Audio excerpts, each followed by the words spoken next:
से श्रवण लाभ प्राप्त करने जा रहे हैं। बहुत ही सौभाग्य का विषय है, क्योंकि भगवान की गाथा, भगवान का चरित्र या सहज लोगों को श्रवण करने के लिए नहीं प्राप्त हो। जब अनंत जन्मों का आप लोगों का पुण्य उदित होता है, तब कहीं जाकर के भगवान की कथा श्रवण करने के लिए प्राप्त होती है। अगर कहो कि महाराज ऐसे कह रहे होंगे बनावटी, तो भैया हम कोई पूरी कल्पना नहीं करते। श्री वेदव्यास जी महाराज श्रीमद् भागवत महापुराण में वर्णन करते हुए कहते हैं कि भाग्यो युदेन बहुजन्म समर्जितेन सत्संगमं च लभते पुरुषो यदा वै अज्ञान हेतु कृतमोह मदान्धकारा नासं विधाय तदो दयितो विवेकः। तो क्या बोले? भाग्यो युदेन बहुजन्म समर्जितेन।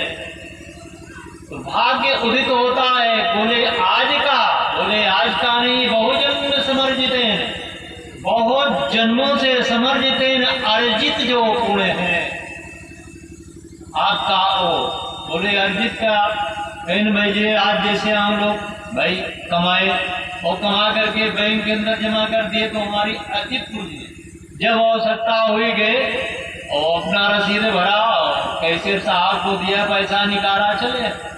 तो उसी प्रकार से यहाँ पर कैशियर कौन? यमराज। यमराज के यहाँ जो होते हैं हमारे आपके पाप और पुण्य के दो खाते हो, एक पाप वाला घड़ा होता है और एक पुण्य वाला होता है। जब कोई जीव मरकर जाता है तो उसके दोनों जो संस्कार पाप और पुण्य के हैं वो क्रमशः एक एक खाते में जाते हैं। तो जो पूर्ण वाला संस्कार है वो एक जन्म का नहीं, बहुत जन्मों का होता है। और जब वह उदित होता है, पूर्व जन्मों का कर्म भाग्य के रूप में उदित होता है, तब जाकर के सत्संग प्राप्त होता है। भाग्यो युदेन बहुजन्म समर्जितेन सत्संगं च लभते पुरुषो यदा वै। उसी व्यक्ति को सत्संग प्राप्त होता है। सत्संगं च लभते पुरुषो यदा वै। उसी व्यक्ति को सत्संग प्राप्त होता है, उसी पुरुष को प्राप्त होता है। और सब कोई कहो कि सबको प्राप्त होता है, नहीं।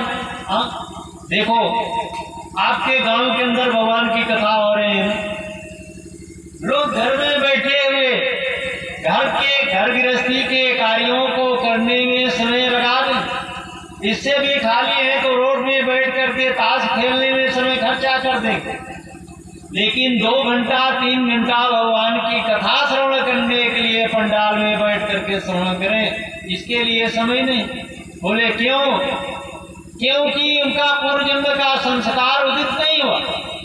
उनके जो पूर्व जन्म के पाप हैं वो उनको भगवान की कथा श्रवण करने में बाधक है। इसे हम नहीं कहते।